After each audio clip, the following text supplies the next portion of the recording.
ধন্যবাদ ভাবনা। আপনাকে জানিয়ে রাখি, নির্বাচন কমিশনে আজ ৪ দিন ধরে যে শুনানি অনুষ্ঠিত হচ্ছে, যে ত্রয়োদশ জাতীয় সংসদ নির্বাচনের প্রস্তাবিত যে সীমানা রয়েছে, সেই সীমানার বিষয়ে যে আপত্তি এবং দাবি রয়েছে, সে বিষয়ে দুপুরবেলা শুনানি অনুষ্ঠিত হয়েছে। দুপুর থেকে সেই শুনানি চলছিল। প্রধান নির্বাচন কমিশনার এম নাসির উদ্দিনের স্বাগত বক্তব্য দিয়েছেন। পরই আমরা যেটি দেখেছি, ব্রাহ্মণবাড়িয়া ২ ও ৩ আসনের যারা এখানে উপস্থিত ছিলেন, এই ব্রাহ্মণবাড়িয়া ২ ও ৩ আসনের যে সীমানার বিষয়ে আপত্তি ও দাবি নিয়ে তারা কথা বলেছেন।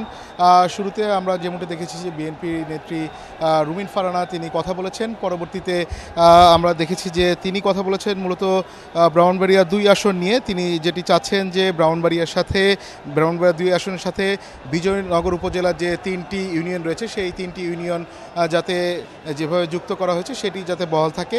তবে এই বিষয়ে আপত্তি জানিয়েছে বিজয়নগর উপজেলার যারা পক্ষে এসেছিলেন, তারা বলছেন যে বিজয়নগর উপজেলাকে নিয়ে ব্রাহ্মণবাড়িয়া ৩ আসন গঠিত করার জন্য তারা আবেদন করেছেন। সেই পরিপ্রেক্ষিতে আমরা যেটি দেখেছি যে একবার এই শুনানিতে রুমিন ফারহানা বক্তব্য দেওয়ার পরবর্তীতে তিনি আবার যখন এই বিষয়ে শুনানি দেওয়ার জন্য প্রস্তাব রেখেছিলেন, তখনই একটি হট্টগোল সৃষ্টি হয়েছিল। সেখানে তখন বক্তব্য দেওয়ার চেষ্টা করছিলেন বিজয়নগর উপজেলার বাসিন্দা। তিনি তার রাজনৈতিক পরিচয় রয়েছে, তিনি এনসিপির যুগ্ম মুখ্য সংগঠক আতাউল্লাহ। তখন এই আতাউল্লাহর সাথে মূলত রুমিন ফারহানার বাকবিতণ্ড শুরু হয় এবং এক পর্যায়ে রুমিন ফারহানার যারা লোকজন ছিলেন, সমর্থক ছিলেন, এবং আতাউল্লাহ যারা সমর্থক ছিলেন, তাদের মধ্যে হট্টগোল বেঁধে যায়। তবে পরবর্তীতে সংবাদ সম্মেলনে আমাদেরকে যেমনটা তারা অভিযোগ করেছিলেন, আতাউল্লাহ যেটি বলছিলেন যে তার উপর অতর্কিত হামলা হয়েছে। তবে রুমিন ফারহানা যেটি বলার চেষ্টা করেছেন যে প্রথমে তার উপর ধাক্কা দেওয়া হয়েছিল, পরবর্তীতে তার যারা সমর্থক সেখানে ছিলেন তারা সেই আতাউল্লাহর উপর মারধর করেছেন। তবে এখন পর্যন্ত যে 18টি আসন নিয়ে আজ শুনানির প্রথম দিন শুনানি অনুষ্ঠিত হওয়ার কথা রয়েছে।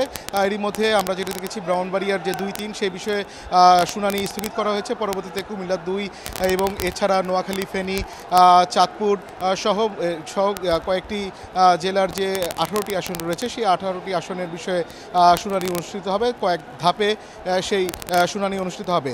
জি ভাবনা, এই ছিল আমার কাছে নির্বাচন কমিশন থেকে সবশেষ খবর। তবে আরেকটি বিষয়টি জানাতে চাই, আমরা যেটি দেখছি যে নির্বাচন কমিশনের সামনে কুমিল্লা ২ আসনের হোমনা এবং মেঘনা নিয়ে যে আসনটি গঠিত রয়েছে, সেই আসনের সমর্থক যারা রয়েছেন তারা নির্বাচন কমিশনের সামনে সেখানে অবস্থান করছেন, বিভিন্ন প্লে কার্ড নিয়ে তারা অবস্থান করছেন।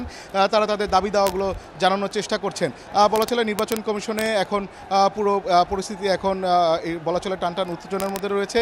এই সীমানার বিষয় নিয়ে তারা বিভিন্ন পক্ষ তাদের দাবি দেওয়াগুলো তুলে ধরার চেষ্টা করছেন। জি ভাবনা, এই ছিল আমার কাছে নির্বাচন কমিশন থেকে সবশেষ খবর।